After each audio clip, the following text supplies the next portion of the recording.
আজকে আমরা যেই টপিকটা পড়বো ওটা হচ্ছে আন্ডারস্ট্যান্ডিং গ্রুপস। এটা আপনাদের বইয়ের 13 নাম্বার চ্যাপ্টার। এই চ্যাপ্টারটা আমরা অনেক ছোট করে পড়বো এবং কিছু সিলেক্টেড টপিকস নিয়ে জানবো। এটা আমি HRM এর সাথে মার্জ করে দিচ্ছি। ওকে, তো গ্রুপ বলতে আপনারা কি বোঝেন? আপনারা অবশ্যই গ্রুপে কাজ করেছেন, প্রজেক্ট টিম বলেন, দেন আপনাদের খেলার টিম বলেন, গ্রুপে আপনারা কাজ করেছেন। তো গ্রুপে কাজ করার ক্ষেত্রে মেইন চ্যালেঞ্জটা কি? সবার ডিসিশন এক হওয়া। একটা ডিসিশনে পৌঁছানো ডিফিকাল্ট হয় কারণ বিভিন্ন রকমের কনফ্লিক্ট থাকে। ওকে, এবং আমরা যখন চ্যাপ্টার 2 পড়েছিলাম অর্গানাইজেশনাল ডিজাইন অ্যান্ড স্ট্রাকচার, ওখানে আমরা দেখি যে এখন টিম স্ট্রাকচারটাকে অনেক প্রায়োরিটি দেয়া হচ্ছে অর্গানাইজেশন গুলোতে, কারণ এটার জন্য প্রোডাক্টিভিটিটা বেটার হয়। তো যদি আপনি টিম স্ট্রাকচার ফলো করেন তাহলে অবশ্যই আপনার একজন ম্যানেজার হিসেবে একটা গ্রুপ অফ পিপলকে ম্যানেজ করতে হবে।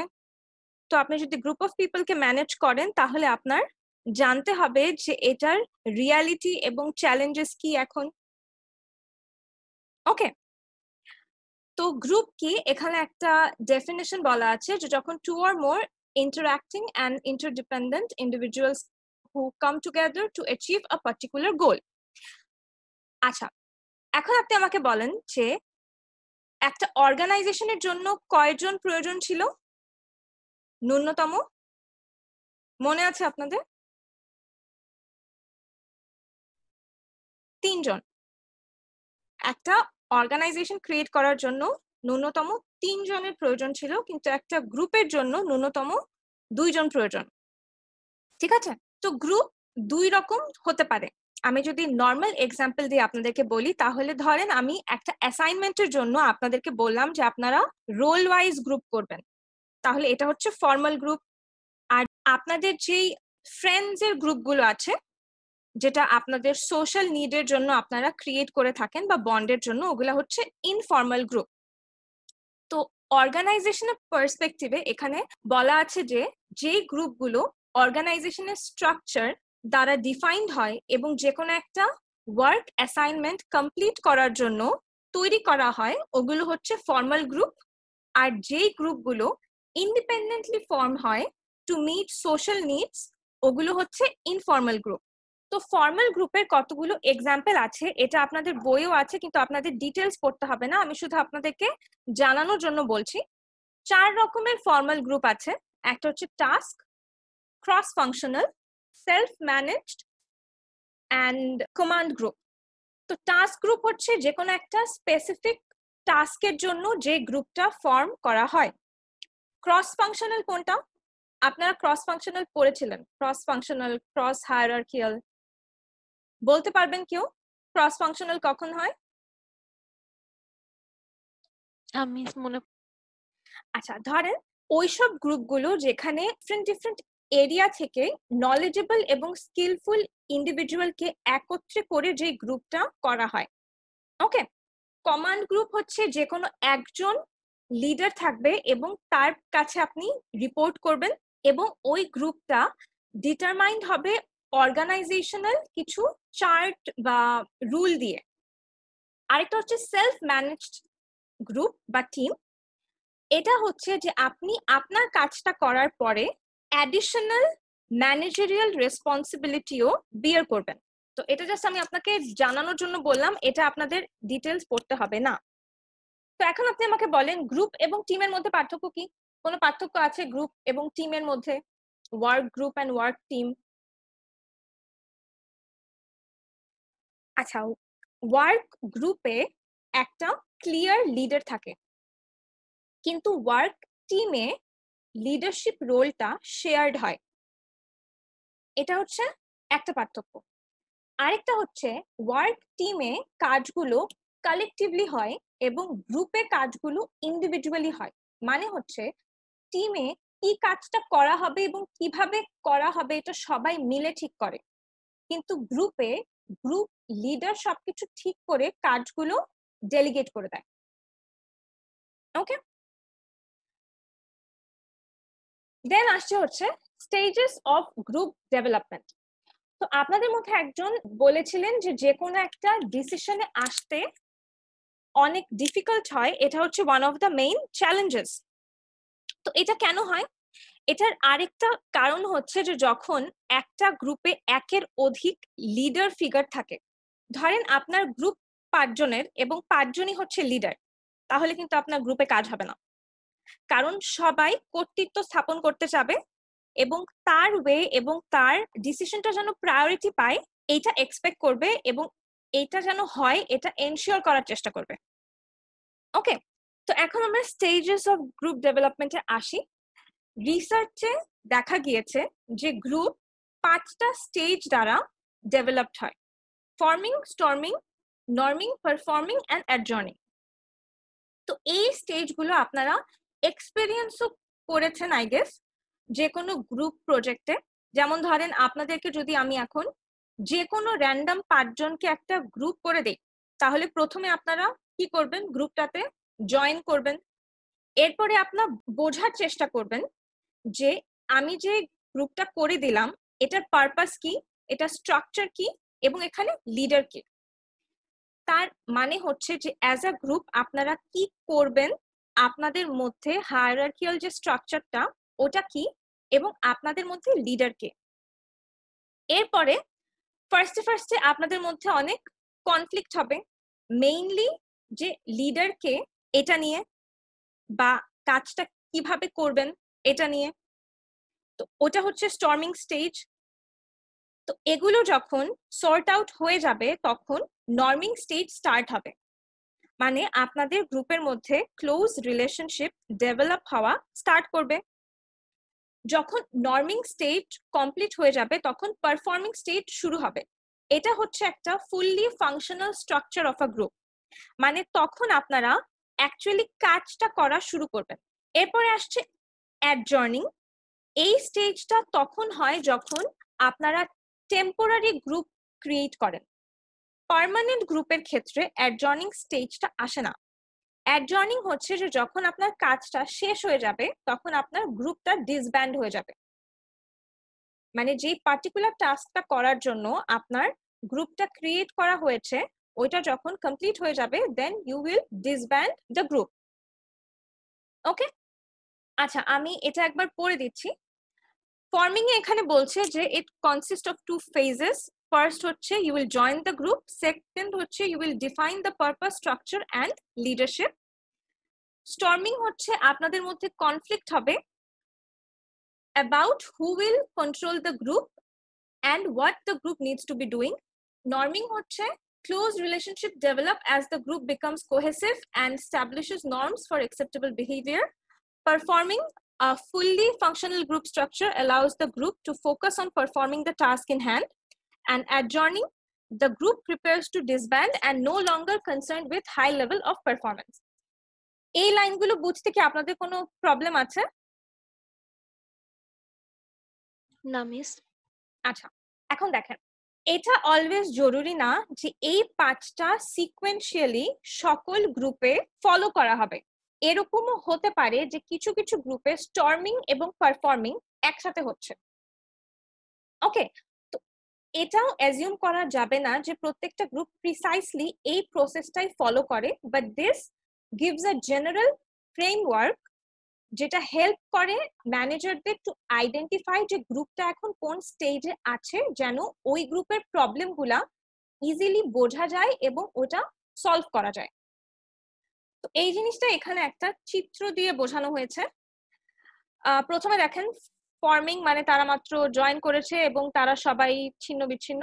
এরপরে স্টর্মিং মানে তাদের মধ্যে কমিউনিকেশন হচ্ছে এবং তারা কনফ্লিক্ট রিজলভ করার চেষ্টা করছে। দেন নর্মিং, যে কোনো একটা স্ট্রাকচার বিল্ড আপ হয়ে গিয়েছে already. Then performing, everyone is connected with everyone and performing at their best. And then adjourning, যখন গ্রুপের মেম্বাররা ডিসব্যান্ড হওয়া শুরু করে। আচ্ছা, তো গ্রুপ কোহেসিভনেস এর আগে আপনাদের বইয়ে আপনারা দেখবেন যে আরো অনেকগুলো ফ্যাক্টর আছে যেটার জন্য গ্রুপের প্রোডাক্টিভিটিটা এফেক্ট হয়। তো ওগুলো আপনার ডিটেলস পড়তে হবে না, বাট আমি আপনাদেরকে একটু বলে দিতে চাচ্ছি যে ওগুলো কি ছিল। দেখেন, এরকম দেখা যায় যে কিছু গ্রুপ অন্য গ্রুপের চেয়ে বেশি সাকসেসফুল হয় বা high level of performance output দিতে পারে। কেন?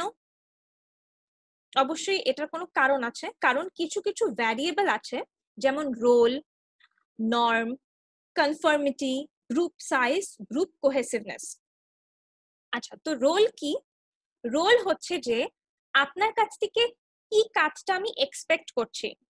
মানে একটা গ্রুপ ওয়ার্কে অবশ্যই আপনাদের সবার কাছ থেকে যে কোনো একটা রোল এক্সপেক্ট করা হয়, যে আপনি এটা কনসেপচুয়ালাইজ করবেন বা আপনি এটা লিখবেন বা আরেকজন এটা প্রেজেন্ট করবে। তো রোল হচ্ছে ওই কাজটা যেটা আপনার কাছ থেকে এক্সপেক্ট করা হয় because you occupy a certain position. Okay. Norm, norm হচ্ছে আপনার গ্রুপের কিছু একসেপ্টেড স্ট্যান্ডার্ড, যেটা গ্রুপের সবাই শেয়ার করে। যেমন ধরেন, একটা গ্রুপের নর্ম থাকতে পারে যে তারা অলওয়েজ টাইম মতো আসে বা তারা ভালো কাজ করে। এরকম হয়, রাইট? যখন আপনারা প্রেজেন্টেশন দিতে যান, আপনারা এরকম কিছু কিছু গ্রুপ থেকে এক্সপেক্ট করেন যে তারা অনেক ভালো করবে, কারণ এই স্ট্যান্ডার্ডটা তাদের সবার দ্বারা একসেপ্টেড যে আমরা এই পরিমাণ আউটপুট প্রডিউস করব। ওকে। বা ধরেন দ্য অ্যামাউন্ট অফ সোশ্যালাইজিং, যে আমরা কাজের সময় সোশ্যালাইজ করব না কিনা, এগুলো হচ্ছে গ্রুপের নর্ম। দেন আসছে হচ্ছে কনফর্মিটি। কনফর্মিটি হচ্ছে যে আপনি যখন কোনো একটা গ্রুপে থাকবেন, আপনি অবশ্যই চাবেন যেন গ্রুপটা আপনাকে তাদের একজন হিসেবে দেখে। তো এটার জন্য আপনি কি করবেন? আপনার মধ্যে যদি কোনো ভিজিবলি ডিফারেন্ট ক্যারেক্টারিস্টিক্স থাকে, তাহলে আপনি ওইটা অ্যাভয়েড করার চেষ্টা করবেন বা বাদ দেওয়ার চেষ্টা করবেন।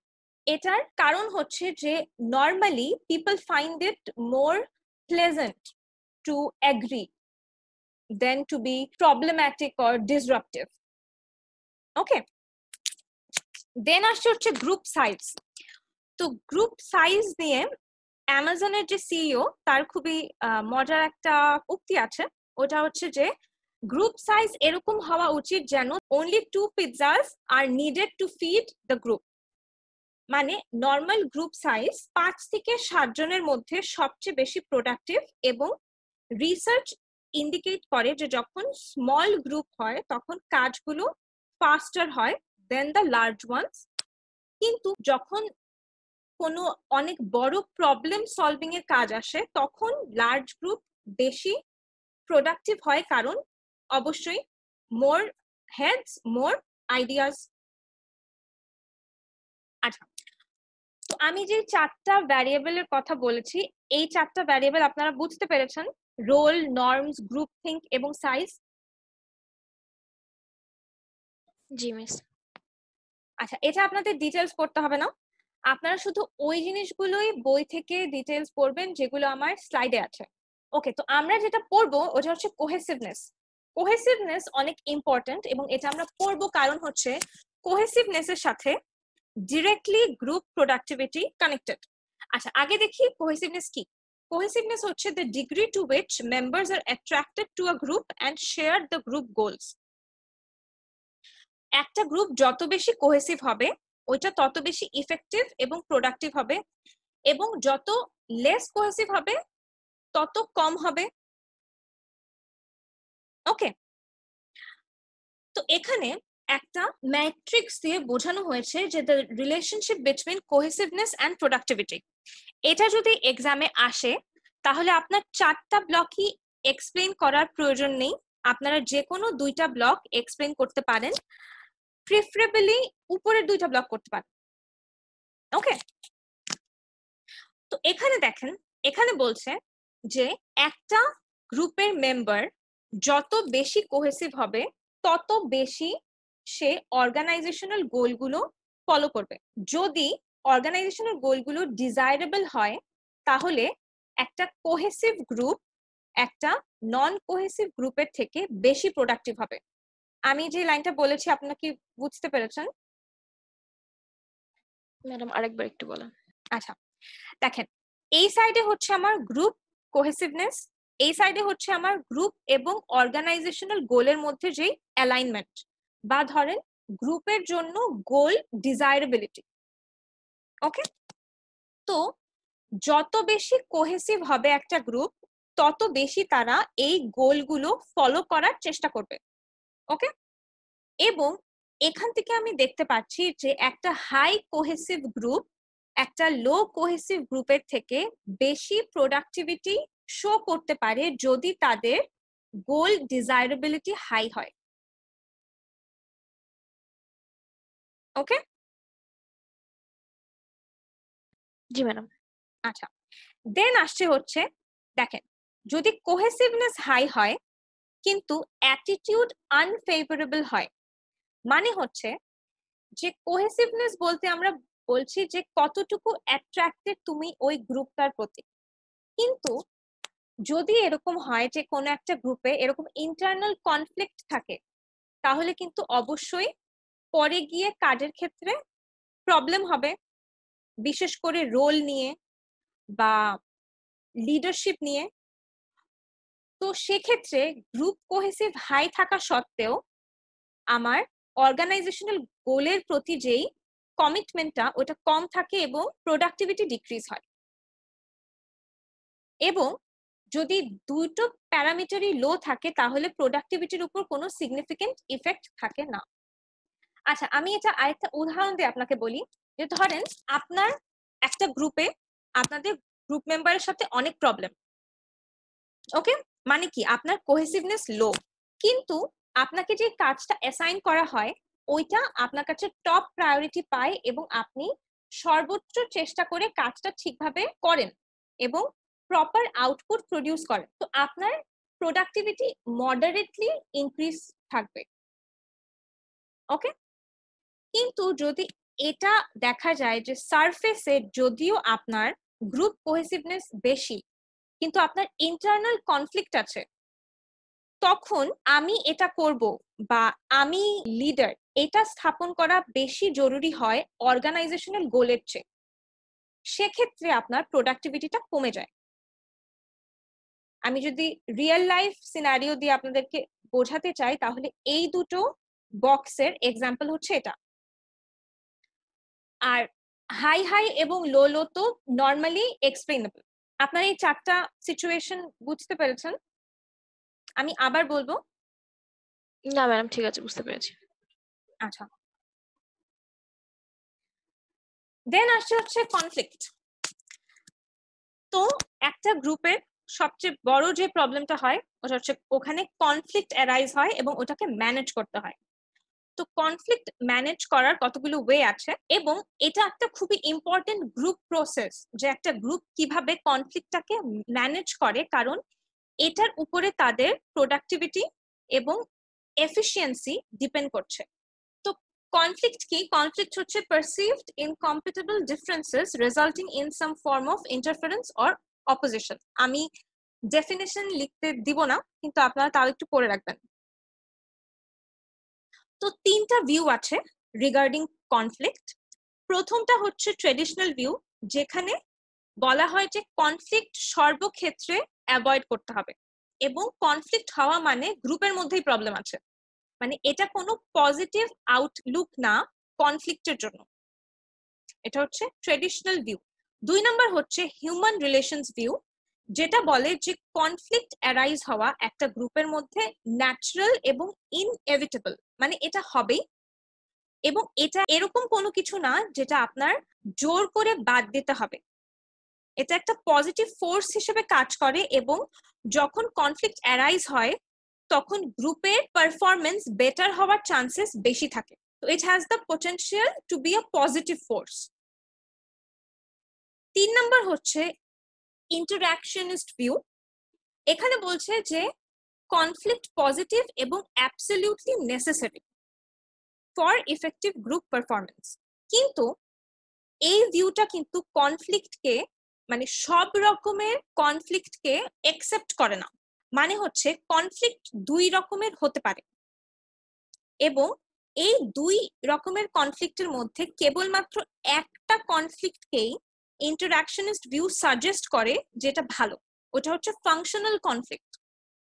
আরেক রকমের কনফ্লিক্ট হচ্ছে ডিসফাংশনাল কনফ্লিক্ট। ফাংশনাল কনফ্লিক্ট হচ্ছে যেগুলো কনস্ট্রাকটিভ এবং সাপোর্ট করে যেন ওয়ার্ক গ্রুপটা তাদের পারফরমেন্স ইমপ্রুভ করতে পারে এবং গোল অ্যাচিভ করতে পারে। এবং ডিসফাংশনাল কনফ্লিক্ট হচ্ছে যেগুলো ডিস্ট্রাকটিভ এবং গ্রুপকে তার গোল অ্যাচিভ করা থেকে প্রিভেন্ট করে। ওকে, এখন কখন একটা কনফ্লিক্ট ফাংশনাল হবে এবং কখন একটা কনফ্লিক্ট ডিসফাংশনাল হবে, এটার জন্য আপনার টাইপ অফ কনফ্লিক্ট দেখতে হবে। 3 টাইপ অফ কনফ্লিক্ট আছে: task, relationship and process. Task conflict relate করে কোনো একটা কাজের গোল এবং কন্টেন্টের সাথে। রিলেশনশিপ কনফ্লিক্ট ফোকাস করে ইন্টারপার্সোনাল রিলেশনশিপে, এবং প্রসেস কনফ্লিক্ট ফোকাস করে যে কাজটা কিভাবে হবে এটা নিয়ে যেই কনফ্লিক্ট গুলো অ্যারাইজ হয়।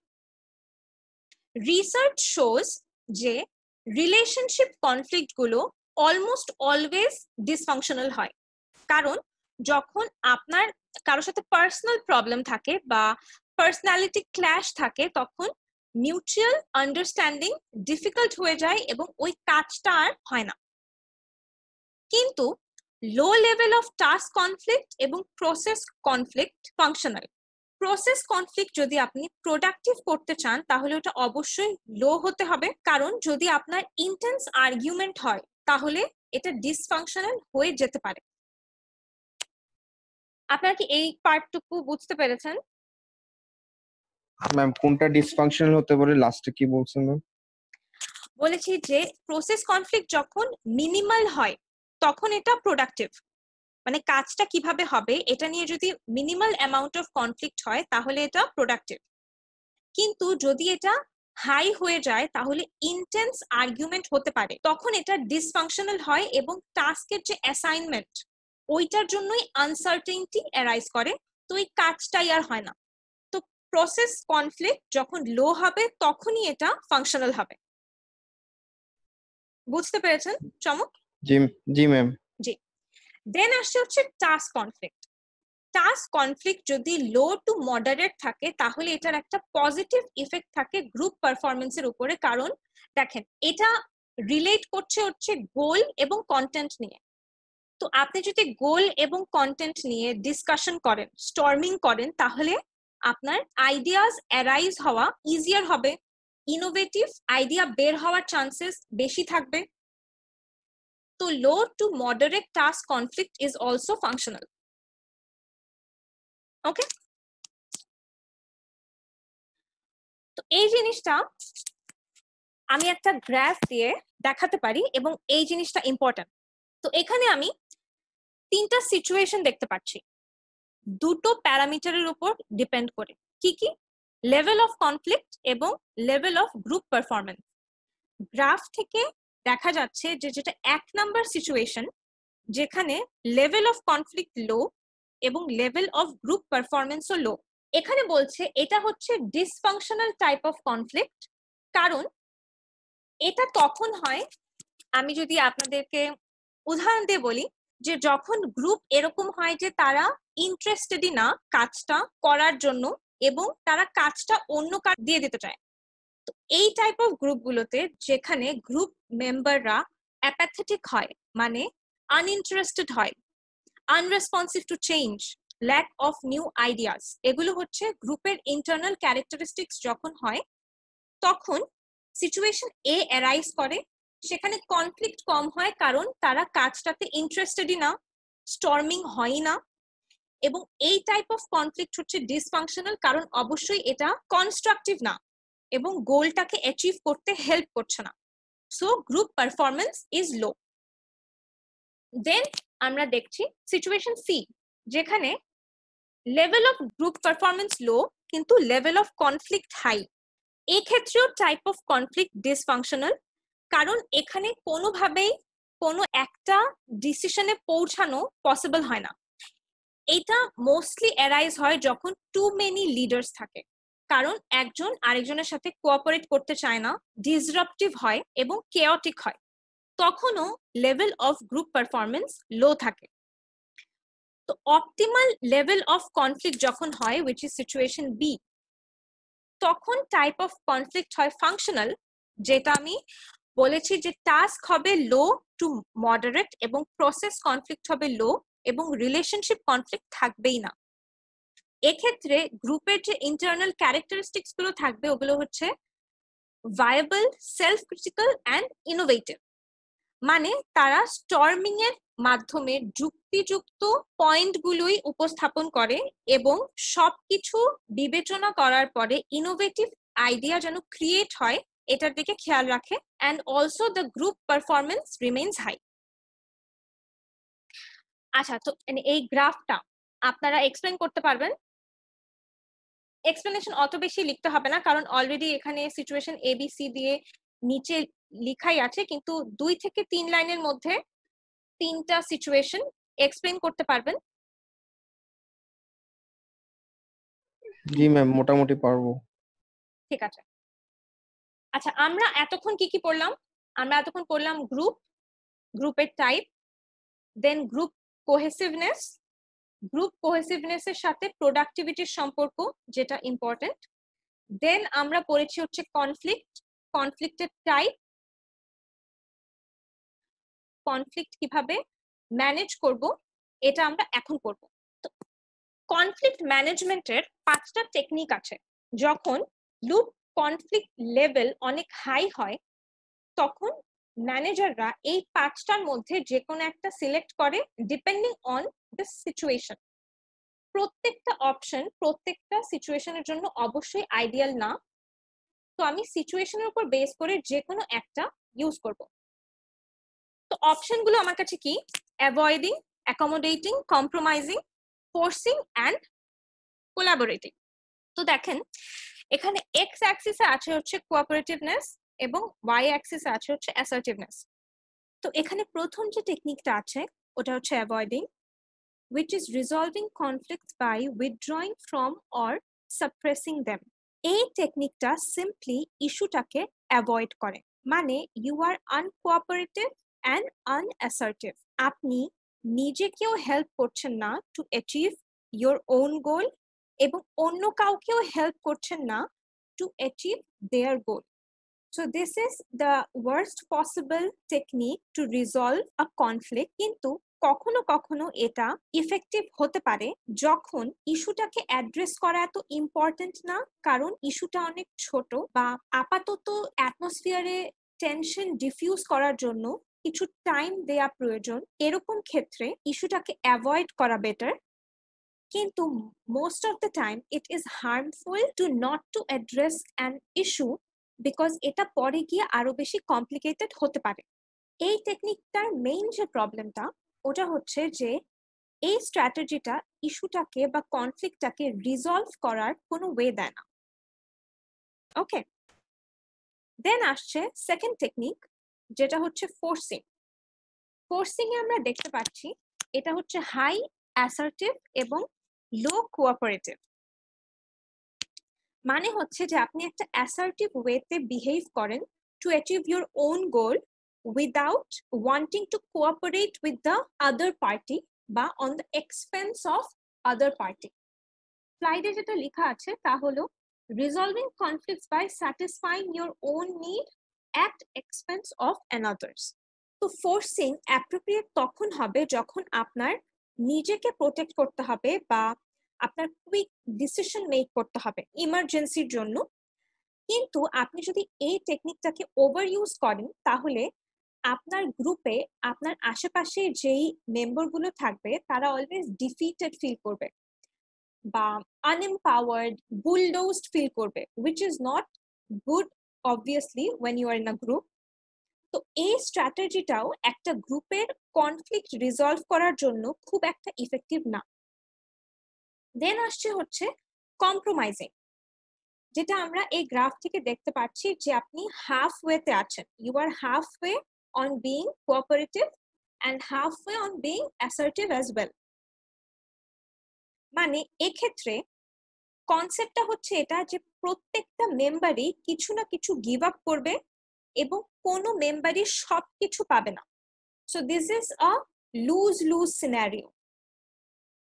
মানে কোনো পার্টি রিয়েলি সবকিছু অ্যাচিভ করবে না, এটা কখনো কখনো পারসিভ করা হয় অ্যাজ দ্য বেস্ট আউটকাম, কারণ এটা আপাত দৃষ্টিতে ফেয়ার মনে হয়, কিন্তু কেউই কমপ্লিটলি হ্যাপি থাকে না উইথ দিস রিজলভিং টেকনিক। এখানে বলছে কম্প্রোমাইজিং হচ্ছে resolving techniques by each party giving up something of value. তো অনেকের এটা মনে হতে পারে যে এটা সবচেয়ে best way for resolving a conflict. এটা কখনো কখনো বেস্ট ওয়ে অ্যাকচুয়ালি হতে পারে যখন যে ইস্যুটা নিয়ে আপনি কাজ করছেন বা সলভ করার চেষ্টা করছেন সেটা মডারেটলি ইম্পর্টেন্ট টু ইউ, বা ওই ইস্যুটার একটা টেম্পোরারি সলিউশন প্রয়োজন তখন, বা ধরেন আপনি যার সাথে কনফ্লিক্টে গিয়েছেন তার সলিউশনটা বেটার, বা সে এখানে একটা এক্সপার্ট ওপিনিয়ন দিতে পারে, বা তার সাথে ধরেন আপনার ফিউচার রিলেশনশিপ বেটার করা প্রয়োজন।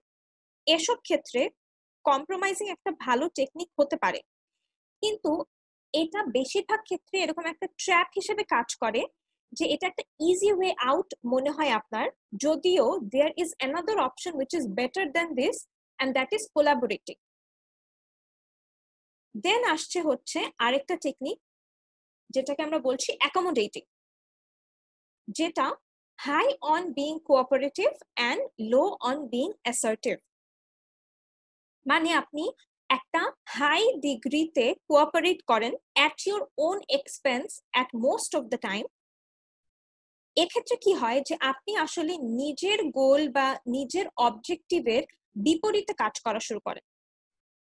মানে resolving conflicts by placing another's needs and concerns above your own, এই যে টেকনিকটা এটা তখন অ্যাকচুয়ালি ইফেক্টিভ হতে পারে যখন আপনি আপাতত শান্তি রাখতে চান, বা ধরেন আপনি রিজনেবলনেস শো করতে চান, কিন্তু আপনি যদি এই টেকনিকটা ওভার ইউজ করেন তাহলে আপনি দেখবেন যে অলওয়েজই আপনার অ্যাডভান্টেজ নেওয়া হচ্ছে, বা আপনার যে ইনফ্লুয়েন্সটা আছে ওটা লিমিটেড হয়ে যাচ্ছে, বা আপনারই খারাপ লাগা শুরু হবে যে always you are making the concession whenever there is a conflict to be resolved, মানে আপনি অলওয়েজ গিভ আপ করছেন কোনো কিছু। কিন্তু এই অ্যাপ্রোচটা এগেইন ইফেক্টিভ হতে পারে যদি যার জন্য আপনি গিভ আপ করছেন বা যার কনসার্নটা বা নিডটা আপনি আপনার উপরে রাখছেন তার কাছে একটা বেটার সলিউশন আছে, এই একটা ক্ষেত্রে। আরেকটা হচ্ছে যে ওই পার্টিটার সাথে আপনি ফিউচার রিলেশনশিপটাকে প্রিজার্ভ করতে চাচ্ছেন, ঠিক আছে। দেন 5 নম্বর যে টেকনিকটা আমাদের তা হচ্ছে কোলাবোরেটিং। এক্ষেত্রে আপনার হাইয়েস্ট ইউজ অফ অ্যাসার্টিভনেস এবং কোঅপারেশন হয়, এবং এটা অ্যাপ্রোপ্রিয়েট তখন হয় যখন আপনার ফোকাস হচ্ছে যে আপনি সকল পার্টির যে পার্সপেক্টিভ আছে ওটাকে মার্জ করবেন এবং সকলের সলিউশন ইন্টিগ্রেট করবেন রিলেশনশিপ বিল্ডের মাধ্যমে। স্লাইডে এখানে যেটা বলা আছে তা হচ্ছে resolving conflicts by seeking an advantageous solution for all the parties. তো এটা বেসিক্যালি একটা win win situation for all. কিন্তু আপনি যদি এটা ওভার ইউজ করেন তাহলে কি হবে, ইনএফিশিয়েন্ট হতে পারে, কারণ টাইম অনেক প্রয়োজন হয় এক্ষেত্রে, তো আপনার টাইম ওয়েস্ট হতে পারে, বা আপনার অনেক রেসপন্সিবিলিটি ডিফিউজ করে দিতে হবে। মানে আপনি এখানে প্রত্যেককে কাউন্ট করছেন, মানে প্রত্যেকের আইডিয়াকে কাউন্ট করছেন। হিয়ার এভরিওয়ান ইজ রেসপন্সিবল, ওকে। তো যখন আপনি একটা প্রজেক্ট বা টিমের ম্যানেজার হবেন তখন এই টেকনিকটা সবচেয়ে বেশি ইউজ করা উচিত, বা ইউজ করবেন আপনি যখন আপনি কোনো কনফ্লিক্ট রিজলভ করতে চাবেন, কারণ এটা অ্যালাউ করে গ্রুপের প্রত্যেকটা মেম্বারকে to contribute something and resolving the issue by establishing a shared solution that they all can support. মানে প্রত্যেকে এখানে ইফেক্টিভলি প্রেজেন্ট থেকে প্রত্যেকের জন্য অ্যাডভান্টেজিয়াস হবে এরকম একটা সলিউশন এ যেতে পারে, ওকে।